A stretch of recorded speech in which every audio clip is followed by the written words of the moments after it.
Hey YouTube gurus, so I need some help from the Dodge guys today, Mopar guys, because I got an engine here that I picked up yesterday, and I'm going to call it my mystery Mopar because there's information missing off of it, and I'm trying to figure out what it is and all that, and I'll show you a couple things about it, and you guys can tell me what you think. It's kind of a strange deal. So the reason I got this engine is supposedly the guy I got it from had a guy that lived in the town that he lived in that had 4 Imperials. He loved Imperials, okay? He had 4 of them. And this guy, he had a couple of them that were nice, one that was really nice. And this guy wanted to buy the one that was really nice, and this guy was like in his 80s. So he had one that was really nice, and this guy wanted to buy it so he could cruise around in it. And so he went to the guy and says, hey, can I buy that Imperial from you? And I think it was around late 60s, early 70s maybe. I don't know what year it was for sure. But anyhow, the guy's story to him was, well, if you want to buy one, you have to buy all 4 of them. I'm not going to sell them separately. You know, you have to buy all 4. Well, long story short, the guy ended up buying all 4 of them, okay? So the one that he wanted to keep, he fixed it up, drove around a little while, and then a friend of his saw it and just had to have it, so he sold it to that guy. So that car is gone. But one of the other cars he bought, 2 of the other cars he bought, 2 of them were sitting inside, 2 of them were sitting outside, okay? So one of them had a 400 engine in it, and the other one had this engine in it. And this is a 440, I believe it's a 440. From everything I can tell about it, it's a 440. But this Imperial was, according to him, and it was a 69 Imperial, okay? And he said when he got the car, both quarter panels were smashed, like somebody had hit it on one side and shoved it into a car next to it or something. And so both quarters were smashed. This car was parked, and supposedly this accident happened in 1971, okay? And this car was parked. And supposedly it only had 27,000 miles on it. So this motor has been sitting since 1971 with only 27,000 miles on it. So it's like an original motor. I mean, very original. So I don't know, but I've been looking at it and trying to figure some things out. And it's not a 69 motor, I can tell you that. So I'm thinking maybe before it was wrecked, they might have had a replacement engine put in it. But I'm going to show you guys what I know about it and what I found. And you guys can tell me whether I'm right or wrong. Give me your opinions. I don't know. I'm just trying to figure out what this is. So you Mopar guys, chime in on this, would you please? All right, let's go. Let's look at this thing. Okay. So I bought, get the phone off the wrist here. I bought a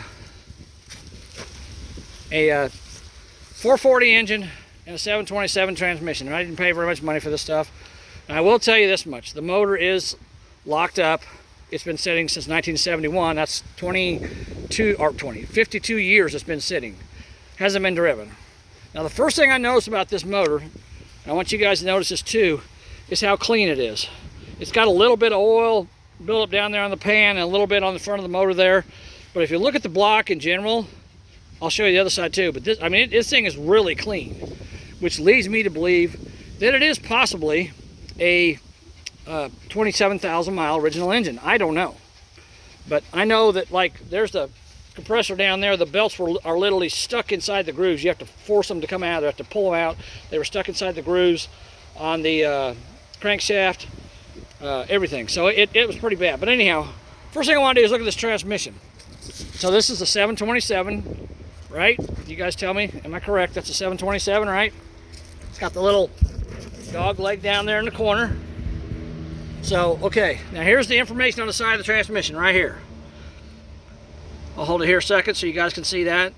PK2801540K 23724267. Now from what I understand, when I read online, this number right here is a 10,000 day code. And if that's correct, it is a January 25th, 1968 is when this transmission was built. I don't know if that's true or not. January 25th, 1968. Now, if it's this one, if that's the 10,000 day code, it's April 3rd, 73. But I think it's, from what I read online, I think it's this one. So you guys tell me if I'm right or not. I don't know. Okay.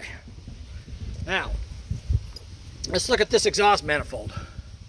I don't know how well you can see that. I'm trying to, I might have to turn this motor down a little bit. Hold on. There we go. 12, 28, 67. So this manifold was cast 3 days after Christmas in 1967. Now this is a 69 car. That's a 67 manifold. So again, I'm not sure. Maybe this car was a 67. There's the part number 246-3107-4. I don't know. You guys tell me. I'm not a Mopar person. Okay, now I looked online and they say right down here underneath the starter there should be a VIN number stamped. All right, I've cleaned that off with a wire brush. All through there, there's nothing. There's no numbers anywhere on this engine. No number stamped there. Okay. All right. Now let me roll this thing over. I don't know if I can do this one-handed or not. I'm gonna have to try. Hold on.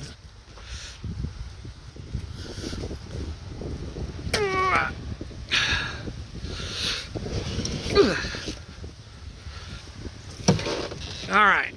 Now here we have the stamp on top of the block, and there's nothing there except right here what could be either an A or a V. I don't know, I can't tell, but again, there's nothing else. I've seen this picture of this pad before, and there's usually all kinds of numbers and stuff on here, which makes me think maybe this is again, it's a replacement engine. I don't know. There's nothing on it.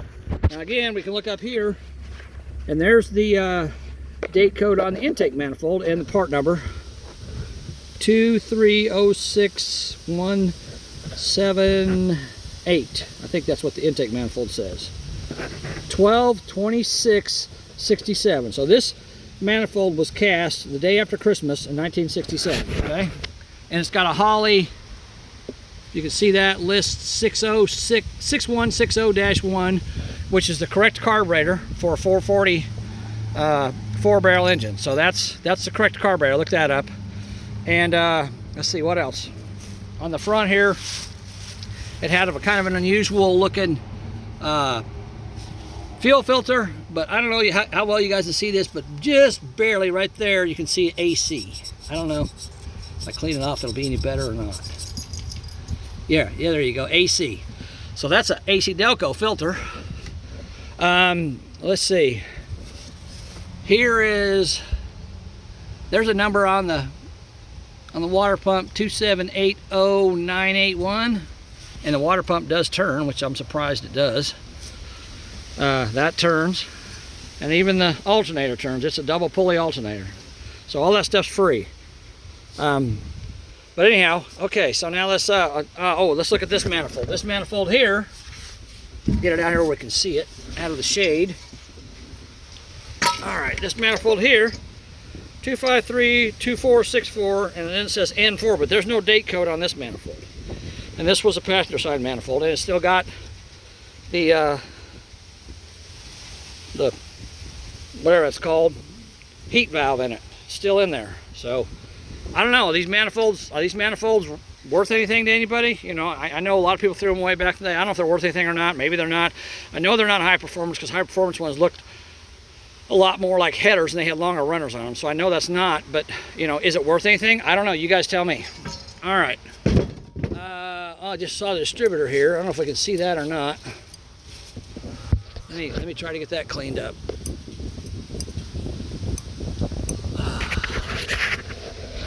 Can you see that?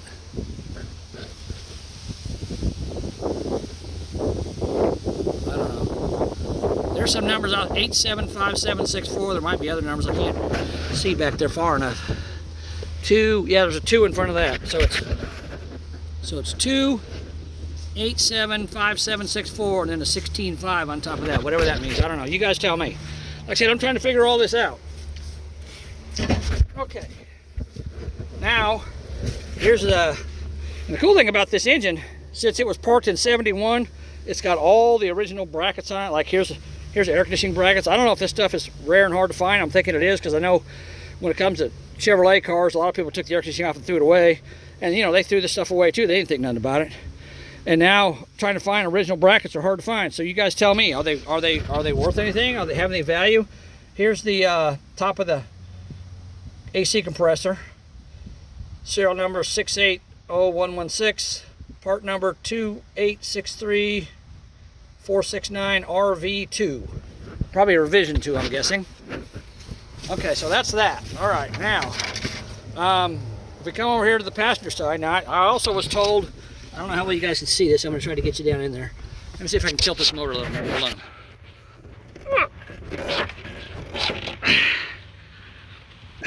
No, I can't. Okay.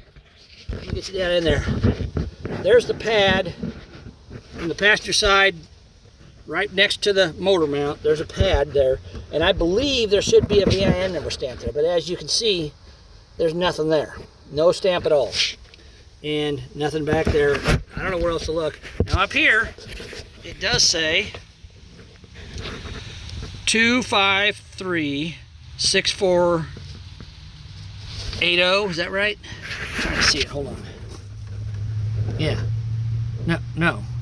2536430-9, and then above that 15 of 72. So this block was cast January 5th, 1972. I know that. Okay. But so far that's all I can find on this engine. Now I was told that, or I read online that if you pull the transmission off, there might be a date code stamped or a cast into the back of the block. I don't know. But this is a 72 block, but it's 67 intake manifold and 67 exhaust manifolds. So again, I'm just trying to figure this out, okay? And then they say on the transmission, there should be a VIN number stamped on it. And if you look right here, there's an ear, and below that there should be a boss. Well, this is an older transmission. So then they say you should look down there. Well, again, there's nothing there. No stamps. I don't see anything anywhere on this transmission as far as the VIN number. Now, is there somewhere else I need to be looking on this thing for a VIN number? I don't know. You guys tell me. I don't know. Okay. Here's something else that's kind of cool. This air conditioning line was on the motor when I bought it. The guy cut that end of it and cut that end of it, unfortunately. So it's no good, which is too bad because it's probably usable condition, and it has a filter there. But here's a bracket bolted to the engine block right here that it was bolted to, and there's another one right there. Now those brackets, I would assume those brackets there probably got thrown away a lot too. Are those brackets, are they valuable? Are they worth anything to anybody? I don't know. And again, back here, I got a vacuum canister. Kind of interesting. I've never seen one like that. So I would say that's pretty rare too. I don't know. You guys tell me. Again, I don't know. I'm not a Mopar guy. I'm a Chevy guy. But I mean, I like Mopars. I don't have anything wrong. I don't have a problem with them. But I haven't had that many. They're expensive to own and maintain. So anyhow, that's the vacuum can. And then back here, we got two sending units. I'm pretty sure this one's oil pressure, and I don't know what that one is. I don't know, maybe that one's oil pressure. You guys tell me again, why does it have two sending units back there? I'm kind of curious about that. Okay, what else can I tell you?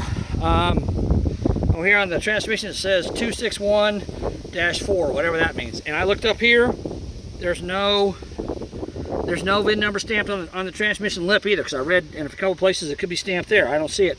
I cleaned that whole thing off all the way around. I'm assuming it would be up here at the top, but I didn't see it. Now I do see something back here, and I meant to clean this off. Let me clean it off real quick. I forgot. Hold on. Hold on a second. I set my motor down on top of my drill. Hold on. Damn it.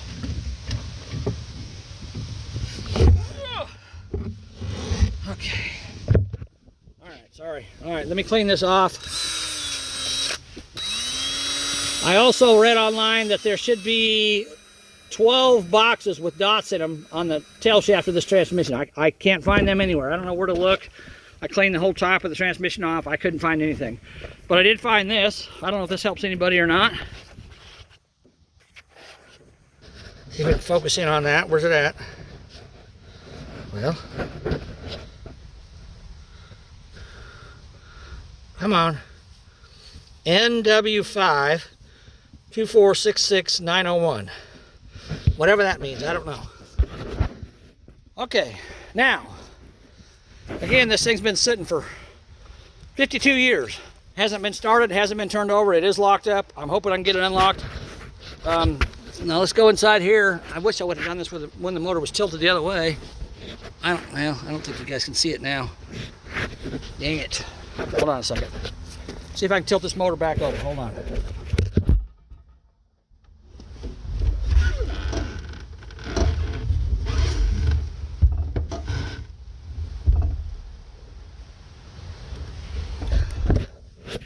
Alright. Now if you look, see inside the spark plug hole there? You can actually see chunks of whatever, I don't know what it is. I'm trying to get where it's not in the shade. No. The sun's right directly behind me, so it's hard to see. See that? There's stuff inside the cylinder there. The second one also has stuff inside of it. I don't know how well you guys can see this.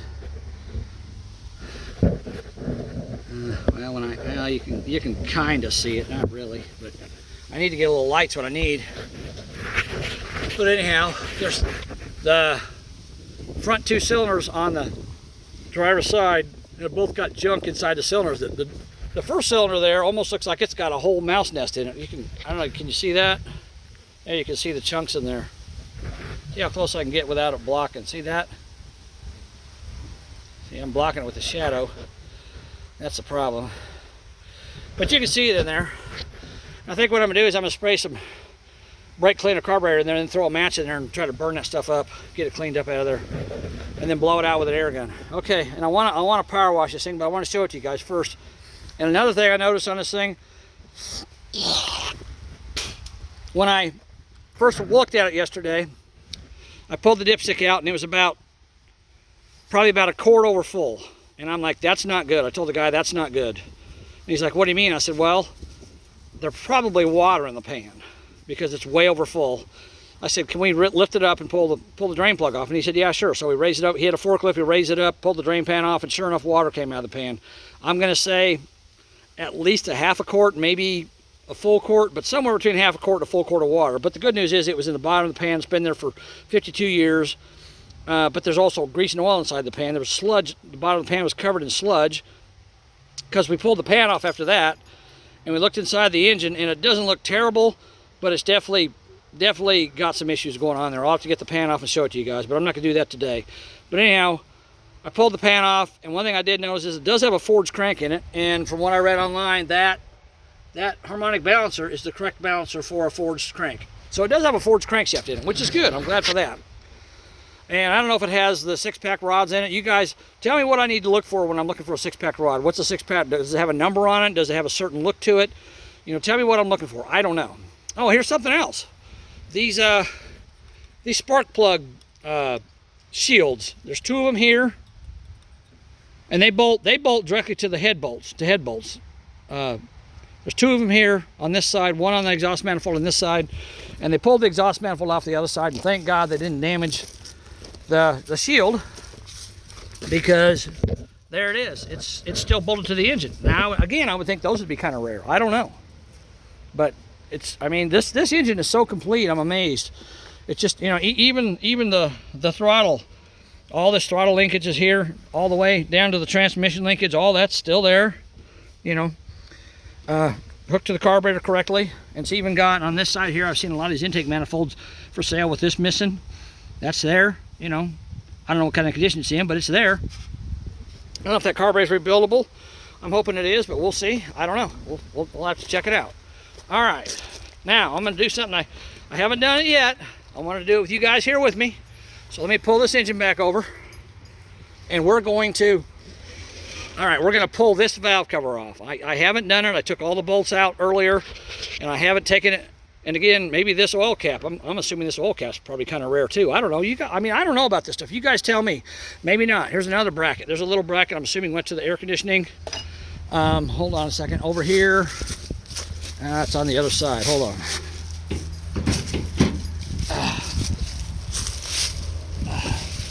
Here's another bracket that was on the air conditioning. I don't know where it was mounted at, but it's mounted somewhere on there. So I don't know. Maybe that bracket's, you know, maybe these brackets are hard to find. I don't know. And I got the water pump pulley. That's the tiniest water pump pulley I've ever seen in my life. That thing's small. You know, is that unusual? I don't know. You guys tell me. Okay. All right, now let's pull this valve cover off and see what we got. I don't know what we got, but let's find out. Here we go. All right, it's kind of stuck on there. I got it popped loose. All right, there we go. There we go. I'll tell you what, other than a little surface rust, that looks pretty darn good. Not too bad at all. Really clean inside, really nice looking. You guys think that's a 27,000 mile engine? I don't know. Maybe, maybe not, huh? I mean, I don't see a lot of wear on anything. Looks pretty good to me. What do you guys think? You guys tell me, comment below. All right, put this cover back on. I'm gonna power wash this thing, so I need to bolt this cover back on so I can power wash it and try to clean it up before I put it in my shop. Come on. There it goes. Okay, now it's back on. I haven't got the other valve cover unbolted. I guess I can pause the video and unbolt it real quick. Let's do that. And again, it's got, and on the valve covers, again, there's a bracket there on that one. There's a bracket here. It looked like the original PCV valve there. And these valve covers, they don't have a dent in them anywhere. They're in perfect shape. So I think if someone was wanting to build a big block Chrysler engine, these valve covers would be worth a little bit of money, but I don't know. Anyhow, all right, let me pause the video, get this valve cover loosened up, and we'll pull it off and look at it too. All right, hold on, I'll be right back. All right, we're back. I got this thing unbolted. Now let's pop this valve cover off and see what we got. Take a look underneath it. I don't know what's under there. I'm gonna see it when you guys see it. I'm trying to get it to come loose.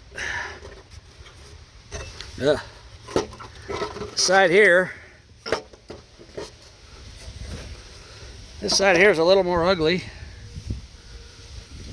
You can definitely tell this thing's been sitting. It's got water, condensation. See that condensation inside of it? That's not good at all. Yeah, that, I don't know. This guy, maybe when he pulled this motor out, he let it sit outside, and that's when it got water inside of it. I don't know, because I mean, I would think if it had water in for the last 27 years, it would look way worse than this. But I mean, 27. I keep saying 27 years. 27,000 miles was what was supposed to be on it. 52 years. But I mean, even the valve springs on this thing look really good. They don't look like they're in bad shape at all. But what's it going to take to get it running? I don't know. I know it's going to have to be taken apart. I'll show you the valves if you can see them. There's an exhaust valve. There's an exhaust valve. This exhaust manifold's off here, so I'm trying to get where you can see these things. There's one. I don't know if you can see that one or not. Not really. Okay, well anyhow. All right, so anyhow, that's, put this valve cover back. There we go. All right, so that's the 440 engine that I bought. Like I said, I don't know a whole lot about it. Oh, one other quick question.